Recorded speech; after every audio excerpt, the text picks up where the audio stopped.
Le mot marché, on l'entend absolument partout, que ce soit aux infos, en faisant ses courses, bref, tout le temps. Mais est-ce qu'on sait vraiment comment ça fonctionne? Aujourd'hui, on va voir que derrière ce simple mot se cache un mécanisme en fait assez fascinant, une sorte de danse complexe entre des intérêts complètement opposés. Allez, c'est parti, on plonge dans les coulisses de l'économie. Bon, pour commencer, il faut qu'on se mette d'accord sur les termes. On va oublier un instant l'image du marché du dimanche matin. C'est quoi un marché au sens économique? C'est avant tout un lieu où l'on échange.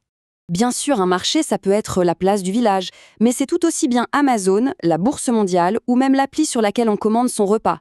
En fait, peu importe que ce soit physique ou numérique. Le cœur du truc, c'est que c'est un espace où l'offre rencontre la demande. L'essentiel, c'est vraiment ça, l'échange. Et c'est là que ça devient vraiment intéressant. Sur ce lieu d'échange, on a deux groupes qui se rencontrent, avec des objectifs totalement opposés. D'un côté, il y a les vendeurs, les offreurs, qui eux veulent vendre le plus cher possible pour faire un maximum de profit. Et de l'autre, on a les acheteurs, les demandeurs, qui cherchent évidemment la meilleure qualité au prix le plus bas pour maximiser leur satisfaction. C'est cette tension-là qui est à la base de n'importe quel marché. On pourrait penser que cette confrontation directe entre acheteurs et vendeurs, ça mène forcément au chaos, non? Alors pourquoi ça marche? Eh bien, c'est parce qu'un marché, ça a des règles. Ce n'est pas du tout la loi de la jungle.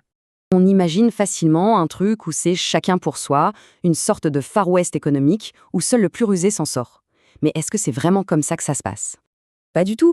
En réalité, un marché qui fonctionne bien, c'est ce qu'on appelle une institution construite. C'est un espace qui a été soigneusement encadré pour que les échanges se passent au mieux, pour limiter l'incertitude et les risques. Alors ces règles, elles sont parfois écrites noir sur blanc. Ce sont les lois, les droits de propriété. Prenez l'exemple d'un brevet. Ça garantit à un inventeur qu'il aura un monopole temporaire sur son invention.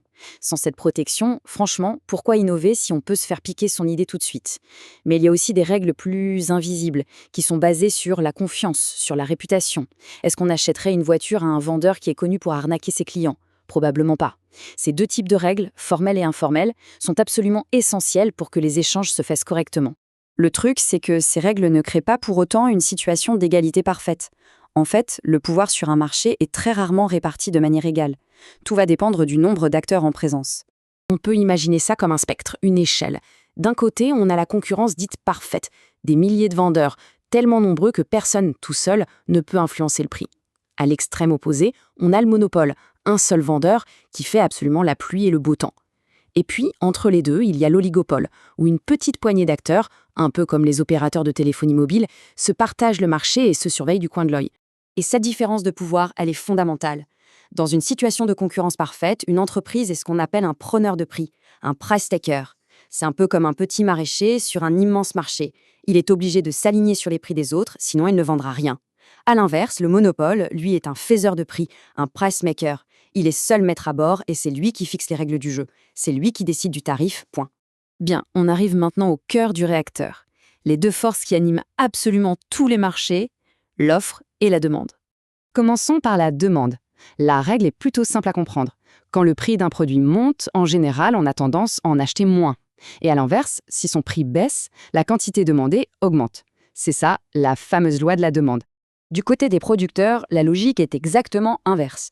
Quand le prix d'un produit augmente, ça devient plus intéressant pour eux d'en produire et d'en vendre, donc les entreprises vont augmenter les quantités qu'elles proposent. Si le prix baisse, l'incitation est plus faible et donc l'offre diminue.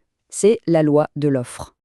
Alors la question à 1 million, qu'est-ce qui se passe quand ces deux forces, l'une qui tire les prix vers le bas et l'autre qui les tire vers le haut, se rencontrent? Eh bien, il se produit ce que certains économistes appellent un petit miracle. L'offre et la demande finissent par trouver leur point d'équilibre. C'est ce moment un peu magique où la quantité que les consommateurs veulent acheter correspond exactement à la quantité que les producteurs veulent vendre. Et c'est de ce point de rencontre que naissent le prix et la quantité d'équilibre. C'est à ce prix-là que le marché se fait.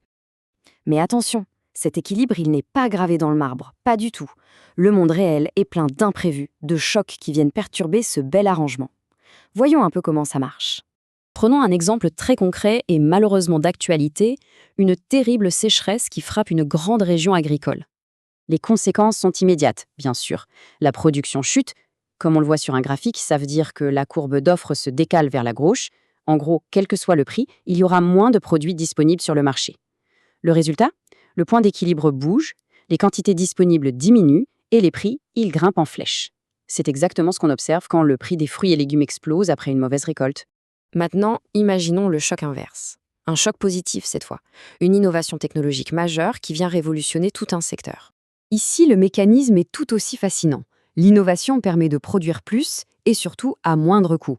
Du coup, l'offre augmente massivement, ce qui déplace la courbe vers la droite. Le résultat est une super nouvelle pour tout le monde.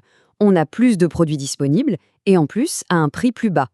Il suffit de penser à la baisse spectaculaire du prix des ordinateurs ou des téléphones au fil des années. Alors pourquoi est-ce que tout ce mécanisme est si important? Eh bien parce qu'à la fin, un marché qui fonctionne bien, il ne fait pas que fixer un prix. Il crée de la valeur pour tout le monde. C'est ce qu'on appelle les gains à l'échange. Pour les acheteurs, ce gain, ça s'appelle le surplus du consommateur. C'est ce sentiment qu'on a tous de faire une bonne affaire. C'est tout simplement la différence entre le prix maximum qu'on était prêt à payer pour un produit et le prix finalement plus bas qu'on a vraiment payé. Et pour les vendeurs, il y a la même chose, le surplus du producteur. C'est le bénéfice supplémentaire qu'ils réalisent en vendant à un prix de marché qui est plus élevé que le prix minimum auquel ils auraient été prêts à vendre leurs produits. Et si on additionne ces deux surplus, celui du consommateur et celui du producteur, on obtient la valeur totale qui a été créée par l'échange. C'est la richesse générée pour la société dans son ensemble. L'objectif d'un marché efficace, c'est de rendre ce gâteau le plus grand possible.